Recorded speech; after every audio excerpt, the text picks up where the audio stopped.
YouTube channel glimpse of Indian history by doctor Mohanlal Gupta में आपका स्वागत है। लाल किले की दर्द भरी दास्तान तथा अंतिम हिंदू सम्राट पृथ्वीराज चौहान नामक यूट्यूब सीरीज के बाद हम एक बार पुनः आपके समक्ष इतिहास का एक और खजाना लेकर उपस्थित हुए हैं। यदि आपने इस चैनल को अभी तक सब्सक्राइब नहीं किया है तो कृपया अब कर लें तथा इसे लाइक एवं शेयर करके इतिहास की इन कड़ियों को अधिक से अधिक लोगों तक पहुंचाने में हमारी सहायता करें। धन्यवाद। यह सीरीज दिल्ली सल्तनत पर केंद्रित है। मध्य एशिया से आए तुर्की कबीलों ने ईस्वी 1192 से ईस्वी 1526 तक भारत के बहुत बड़े भूभाग पर शासन किया, जिसे दिल्ली सल्तनत के नाम से जाना जाता है। दिल्ली सल्तनत के सुल्तान किसी एक वंश के या एक कबीले के नहीं थे, फिर भी ये सभी तुर्क थे। इस कारण इन्हें परवर्ती मुगल सल्तनत से अलग करने के लिए दिल्ली सल्तनत के नाम से पुकारा जाता है। दिल्ली सल्तनत के लगभग सभी सुल्तान परम दुर्भाग्यशाली थे। उन्हें भारत की भूमि पर कभी सुख शांति की नींद नसीब नहीं हुई। यह अलग बात है कि उन्होंने भी भारतवासियों को सुख और शांति की नींद नहीं लेने दी। दिल्ली सल्तनत के महलों की सीढ़ियों से लेकर उनके सिंहासन तक हर समय खून से भीगे हुए रहते थे। दिल्ली सल्तनत के सुल्तानों की सच्चाइयां उस काल में लिखी हुई पुस्तकों में अंकित हैं, किंतु आजाद भारत में उन्हें बहुत कम ही बाहर आने दिया गया। इस सीरीज में हम उन दुर्भाग्यशाली सुल्तानों द्वारा भारत की भूमि पर किए गए अत्याचारों की एक झलक दिखाने का प्रयास करेंगे। दिल्ली सल्तनत के इतिहास की कहानी आरंभ करने से पहले हमें इतिहास की मजहबी पृष्ठभूमि में जाना पड़ेगा। आज धरती पर लगभग 800 करोड़ लोग रहते हैं। इनमें से 14% लोग ऐसे हैं जो किसी धर्म, मजहब अथवा संप्रदाय को नहीं मानते। 86% मनुष्य किसी न किसी प्रकार की धार्मिक आस्था से जुड़े हुए हैं। एक अनुमान के अनुसार दुनिया में लगभग 4500 धर्म, मजहब, संप्रदाय एवं धार्मिक मत प्रचलित हैं। फिर भी दुनिया की 70% जनसंख्या केवल 4 धर्मों में सिमट जाती है। संसार की जनसंख्या का 31% हिस्सा ईसाई, 23% हिस्सा मुसलमान, 15% हिस्सा हिंदू तथा 7% हिस्सा बौद्ध हैं। एक समय ऐसा भी था जब पूरी दुनिया में केवल सनातन धर्म ही विद्यमान था। इस धर्म के नियम किसी ने गढ़े नहीं थे। इसके नियम किसी ने निर्धारित नहीं किए थे। ये सहज रूप से मानव सभ्यता में प्रचलित हुए।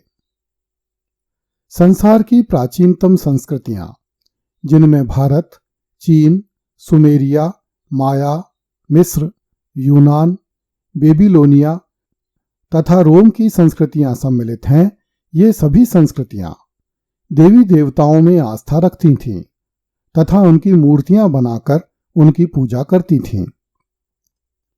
आज अरब के जिस रेगिस्तान में मक्का और मदीना स्थित हैं, वहां भी हजारों साल तक मूर्ति पूजक धर्म को मानने वाले मनुष्यों का बोलबाला था।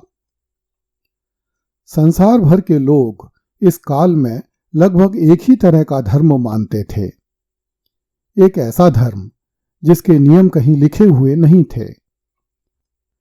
सबसे पहले भारत की भूमि पर वेदों ने अलिखित पुस्तकों के रूप में आकार लिया, किंतु वेदों में केवल ईश्वरीय स्तुतियां थीं।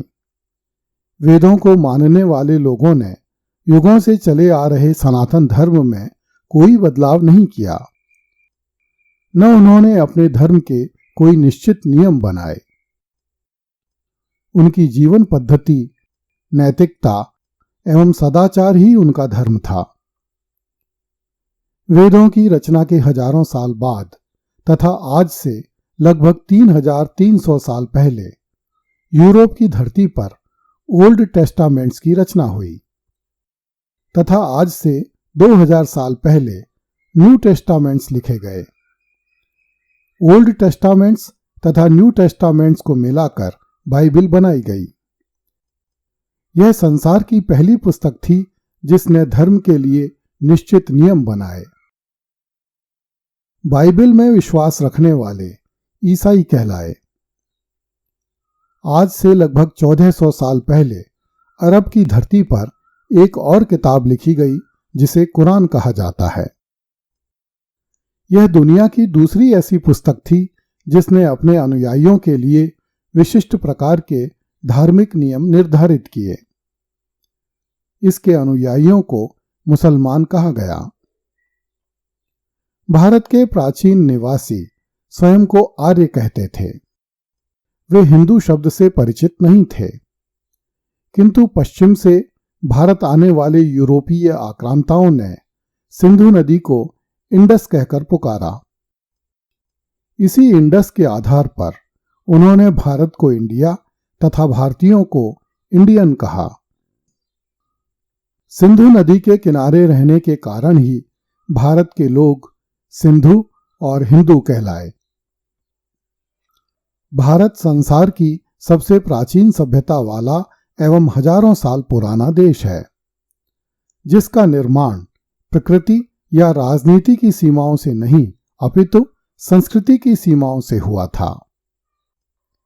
सुदूर पूर्व से लेकर पश्चिम में धरती के जिस छोर तक वेदों की ऋचाएं गूंजती थीं तथा सुरों अर्थात देवताओं की पूजा होती थी, वहां तक सांस्कृतिक भारत की सीमाएं लगती थीं।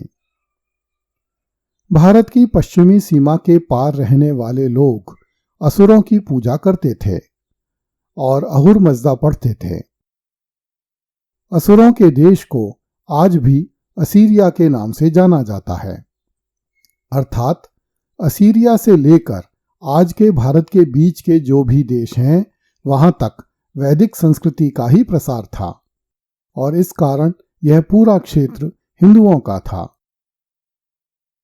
कहने का सार यह है कि बाइबल और कुरान के अस्तित्व में आने से पहले समूचे संसार में सनातन धर्म ही एकमात्र धर्म था और इसे मानने वाले लोग विभिन्न प्रकार के देवताओं की मूर्तियां एवं प्रतीक बनाकर उनकी पूजा करते थे।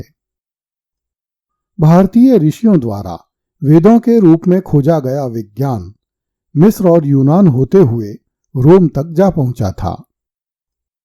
स्थानीय भाषाओं के कारण भारत से लेकर अरब, ग्रीक तथा रोम तक मिलने वाले देवी देवताओं के नाम भले ही कहीं पर अलग अलग दिखाई देते हैं, किंतु विभिन्न प्राकृतिक शक्तियों के प्रतीक होने के कारण उन देवी देवताओं के स्वभाव एवं प्रभाव एक जैसे थे।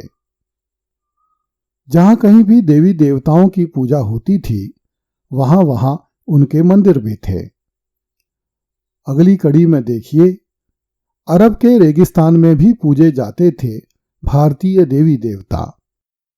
कृपया इस चैनल को लाइक, सब्सक्राइब एवं शेयर करें। धन्यवाद।